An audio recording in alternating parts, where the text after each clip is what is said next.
She's my best friend's sister. But that night, she looked at me like I wasn't supposed to leave. The transport ship hummed through the void of space, carrying diplomats and officers between star systems, and Jake Morrison sat near the observation window, watching distant galaxies blur into streams of light while his mind wandered to places he tried not to visit too often. He had known Claire Bennett since they were kids running through the fields of New Earth Colony 7, where humanity had established one of its first successful settlements beyond the solar system, and Claire was always just Danny Bennett's little sister tagging along on adventures, asking too many questions and getting into trouble that her brother always had to fix. But something changed when Jake returned from his 3-year deployment on the Outer Rim patrol routes, and Claire wasn't a kid anymore standing there at the landing platform, wearing a research scientist's uniform, with her hair pulled back and eyes that seemed to hold entire universes in their depths. Jake shook his head, trying to focus on the mission briefing in his lap,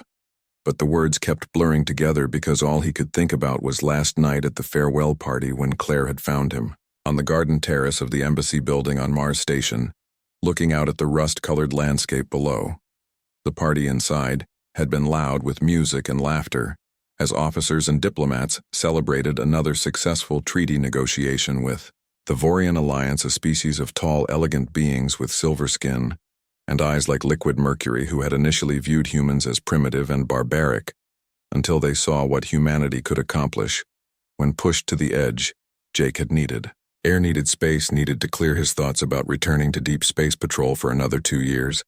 and that was when he heard her voice, soft and familiar, cutting through the noise of his thoughts.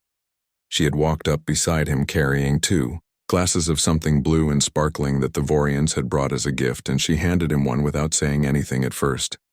Just standing there in a dress that caught the artificial lights like starlight on water.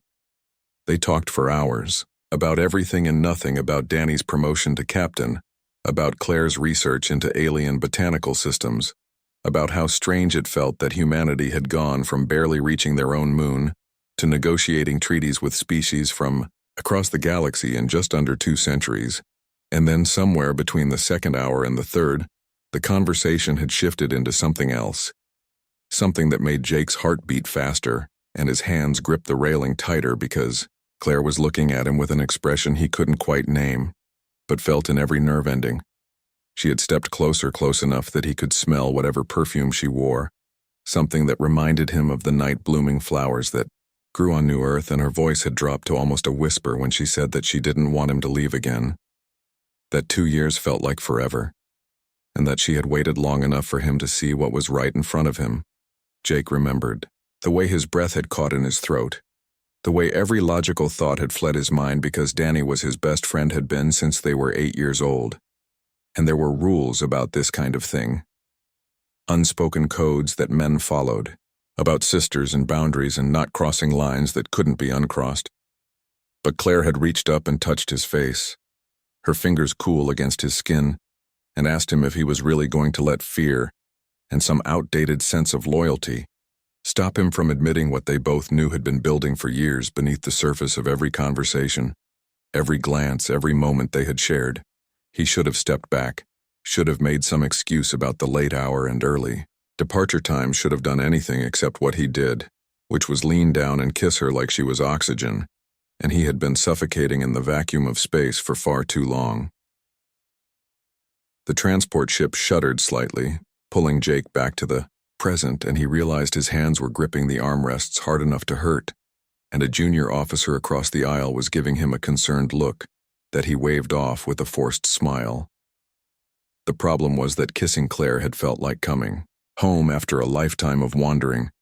and when she had pressed closer, wrapping her arms around his neck and kissing him back with equal intensity,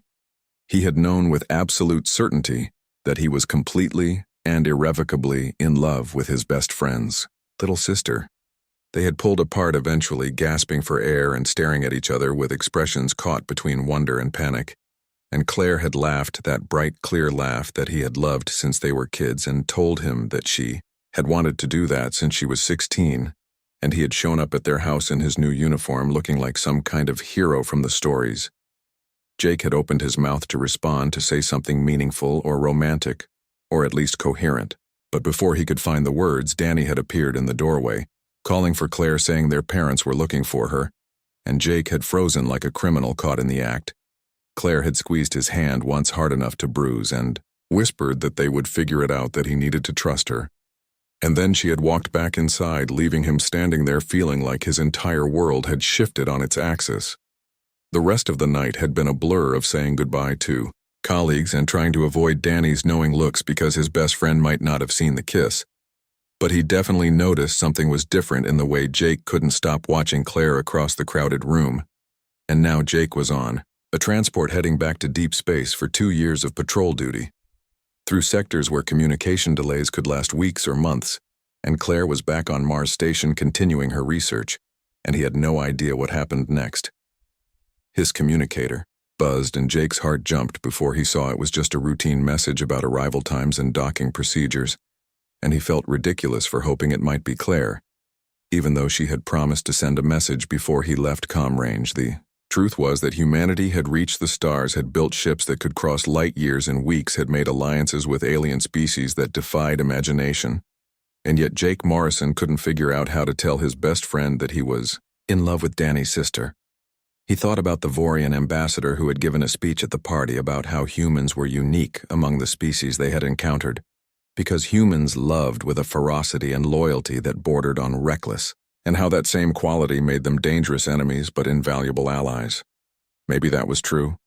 Maybe humans did love differently than other species loved, with their whole hearts, even when it was complicated, even when it meant risking friendships and facing uncomfortable truths. Jake's communicator buzzed again, and this time when he looked down, he saw Claire's name, and his hands trembled slightly as he opened the message. It was short, just a few lines of text, but they hit him like a physical force, making his chest tight and his eyes burn with emotions he usually kept locked away. The message said that she had talked to Danny that morning, had told him everything, and that Danny had been angry at first, angry that they had kept it secret, angry that Jake hadn't come to him first. But then Claire had reminded her brother that Jake had always treated her with respect, had always been honest and kind, and that loving someone wasn't something you could control or schedule or make convenient. And Danny had realized, he later sent a message himself, that Jake would find waiting in his queue, saying that if Claire was going to fall for anyone, he supposed his best friend was probably the best option, even if the timing was terrible and the situation complicated, but that Jake better not break his sister's heart, or there would be consequences involving airlocks in deep space. Jake read both messages 3 times, feeling something unlock in his chest, something that had been wound tight since last night, and he allowed himself to smile. Really smile for the first time since boarding the transport. The stars stretched out before him, endless and bright, and somewhere back on Mars Station, Claire was probably in her lab analyzing alien plant samples and thinking about him the same way he was thinking about her across the growing distance. 2 years suddenly didn't seem quite so long. Not when he had something real to come home to, and when the transport finally docked at the station where his ship waited. Jake Morrison walked off with his shoulders back and his head high, ready to serve his patrol duty and count down the days until he could return to the woman who had waited for him to finally see what had been there all along.